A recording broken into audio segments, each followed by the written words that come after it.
Hello and welcome back to my channel. आज हम जिस टॉपिक पर बात करेंगे वो हमारे पास ह्यूमन राइट्स और सिटीजनशिप है। ह्यूमन राइट्स क्या होते हैं, उसकी हिस्ट्री क्या है, थोड़ी बहुत हम उसको जानेंगे। So what are human rights and why human rights are there and why they are demanded. मुझे एक आप अपनी तरफ से एक छोटा सा कमेंट कीजिएगा कमेंट बॉक्स में कि व्हाट आर ह्यूमन राइट्स। आप क्या समझते हैं कि ह्यूमन राइट्स क्या हैं और इनकी ज़रूरत क्यों पेश आती है माशरे में। उसके बाद हम इसकी हिस्ट्री ट्रेस करना शुरू करते हैं तो हमारे पास एंशिएंट सिविलाइजेशन से स्टार्ट होता है जो कि ये स्टोन एज से है। और फर्स्ट जो हमारे पास ट्रेसेस मिलते हैं ह्यूमन राइट्स के वो मेसोपोटामियन से हैं। उसके बाद इजिप्शियन से हैं जाके हमारे पास 12 गॉड्स थे और पिरामिड्स वाला सीन था। उसके बाद हमारे पास इंडस वैली सिविलाइजेशन में भी ह्यूमन राइट्स के ट्रेसेस मिलते हैं। एस्पिया was a group feeling that was given by Ibn Khaldun. और उसके बाद एक्यूमुलेशन ऑफ पावर की तरफ अगर हम आ जाएँ तो कार्ल मार्क्स ने जो है वो ह्यूमन हिस्ट्री को डिवाइड कर दिया था क्लासेस में। और उसके बाद जो कमिंग क्लास थी वो एडवांस कम्युनिज्म की थी। उसके बाद हमारे पास सोशल कॉन्ट्रैक्ट थ्योरी एक दी गई थी जो कि दी थी जीन जोको ने। उसमें था कि humans have responsibilities in states और इसकी चेन्स थी तीन चेन्स थी that was state, religion and society. Okay उसके बाद हम ह्यूमन राइट्स की तरफ आ जाते हैं। जो ह्यूमन राइट्स एक वेस्टर्न फिनोमिना या वेस्टर्न आइडिया था जिसको ईस्ट वर्ल्ड ने जो है वो रिजेक्ट कर दिया था। क्योंकि ये जो है वो ह्यूमन राइट्स जो हैं ये वेस्टर्न वर्ल्ड से बिलोंग कर रहे थे। इसमें यूनिवर्सल वैलिडिटी थी। मोस्ट पीपल जो थे उन्होंने बहुत ज़्यादा लोगों ने जो है ह्यूमन राइट्स को एज अ वेस्टर्न आइडिया देखा। और उसके बाद सोशल कंस्ट्रक्टिव चेंज की तरफ अगर हम आ जाए तो फॉर डेवलपिंग योर आइडेंटिटी, आपको अपनी पहचान कराने के लिए किसी भी जगह पे आपको या तो किसी कम्युनिटी को ज्वाइन करना पड़ता है या रिलीजन को ज्वाइन करना पड़ता है या तो फिर आप किसी स्टेट से बिलोंग करते हो तब आपकी आइडेंटिटी को माना जाता है। तो हमारे पास ऐसे ही स्टेट, रिलीजन, सोसाइटी या कल्चर से आपका बिलोंग करना बहुत ज़रूरी है if you want any identity of yours. State में हमारे पास इंस्टीट्यूशनल फ्रेमवर्क, रिलीजन में रिलीजियस प्रैक्टिसेस, मिथ्स, सोसाइटी में सोशल नॉर्म्स, कल्चर में ऑनर, डिग्निटी और ट्रेडिशंस आ जाते हैं। अगर हम इसको ट्रेस करना शुरू करें तो मैग्ना कार्टा है सबसे पहला जो कि 1215 में हमारे पास था। उसके बाद the English bill of rights है जो कि 1689 में था। उसके बाद French declaration on rights of man and citizenship that was given in 1789।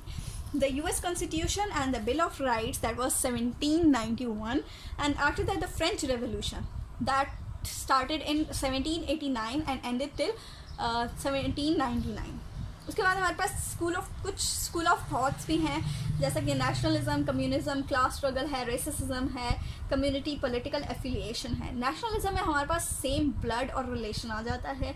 Communism में सोशल ऑर्गेनाइजेशंस आ जाती हैं। क्लास स्ट्रगल में मिडिल, लोअर और एलाइट क्लासेस आ जाती हैं। रेसिज्म में ब्लैक, ब्राउन या वाइट आ जाते हैं। कम्युनिटी सिविलाइज या अनसिविलाइज होती है। पॉलिटिकल एफिलिएशन हमारे पास जैसे कि पाकिस्तान में हमारे पास PMLN है, PTI है, PPP है। तो ये conflicts between east and west Pakistan ये चलते रहे थे। इसमें हमारे पास रेसिज्म भी था। और वेस्ट पाकिस्तानी जो थे वो लोग थोड़ा सा ईस्ट पाकिस्तानी से ऊपर थे। East Pakistanis were poorer, that's why west Pakistanis were dominant. Okay अगर हम इसकी हिस्ट्री की तरफ आ जाते हैं तो after knowing the ancient civilisation people came to know about the accumulation of power. जब एंशिएंट सिविलाइजेशन के जो लोग थे उन्होंने एक्यूमुलेशन ऑफ पावर की जब उन्होंने इस चीज़ को जाना तो उन्होंने ऊपर आना शुरू किया।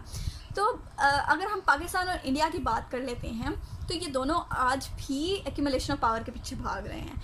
जब अगर इंडिया एक चीज़ लॉन्च करता है तो पाकिस्तान भी उसके मुकाबले में दूसरी चीज़ लॉन्च करता है। और जैसा कि हमने ये हमारी हिस्ट्री में भी मिलता है कि चागी के मकाम पर जो हमने बम्बार्डमेंट की थी वो इसी उसमें थी कि हमें एक्यूमुलेशन ऑफ पावर या बैलेंस ऑफ पावर चाहिए था। बैलेंस ऑफ पावर अगर डिस्टर्ब हो जाएगा तो एक मुल्क दूसरे मुल्क के डोमिनेंट आ जाएगा जो कि हम अगर वो आ जाएगा तो फिर वही बात है कि जंग हो जाएगी या फिर दूसरा नीचे की तरफ चला जाएगा। If you look into the ancient times of Prophet peace be upon him, there were human rights violence in the form of slavery. उस वक्त भी human right violation हुआ करती थी जो कि slavery की form में थी। People used to buy slaves and they worked for them. Afterwards, people stopped caring for the slaves and the class continued. First organization जो बनाई गई उसमें International Labour Organization थी उसमें एक ट्रीटी साइन की गई थी टू प्रोटेक्ट ह्यूमन राइट्स। उसके बाद जो हमारे पास वर्ल्ड वॉर 1 स्टार्ट हो गई थी, उसमें जो है वर्ल्ड वॉर 1 के बाद जो वर्ल्ड वॉर 1 रिज़ल्ट हुआ उसमें हमारे पास लीग ऑफ नेशंस आ गया था। World war 1 league of Nations इसलिए बनाया गया ताकि हम फर्दर जो आगे चलने वाली जंग है उससे बच सकें। उसके बाद अगर हम वर्ल्ड वॉर 2 की बात करते हैं तो 1939 से स्टार्ट हुई और 1945 में जाकर ये ख़त्म हुई, पर इसमें जो था लीग ऑफ नेशन फेल हो गया था। ह्यूमन राइट्स वायलेशन होना शुरू हो गई थी। आफ्टर वर्ल्ड वॉर 2 यूएन ने जो है एक चार्टर जो साइन किया हुआ था, इनका यूएन चार्टर जो था वो उसने ह्यूमन राइट्स के बारे में बात करना शुरू की, क्योंकि लीग ऑफ नेशंस तो बिल्कुल फेल हो गया था।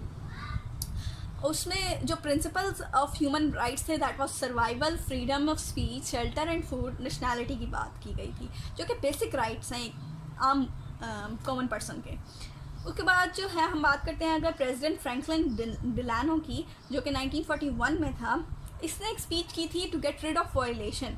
इसने सबसे अच्छा काम ये किया कि इसने ह्यूमन राइट की वायलेशन का जो जिम्मेदार है वो गवर्नमेंट को करा दिया था।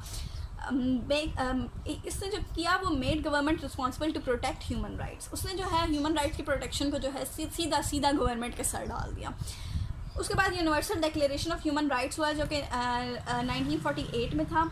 Only deals with human rights, that was December 10th 1948। इसमें 56 मेंबर्स थे, जो कि अरेंज किया गया था यूनाइटेड नेशंस की तरफ से, रेफर्ड एज मैग्ना कार्टा। जो मैग्ना कार्टा जो पहला था 1215 में, उसकी बिना पर जो है ये universal declaration of human rights दिया गया था, जिसको हम UDHR भी कहते हैं।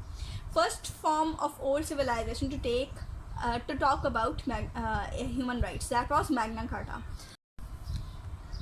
Do subscribe my YouTube channel if you haven't, और इंशाल्लाह जल्दी दूसरे लेक्चर के साथ मिलेंगे जिसमें हम आगे UDHR को डिस्कस करेंगे। Thank you.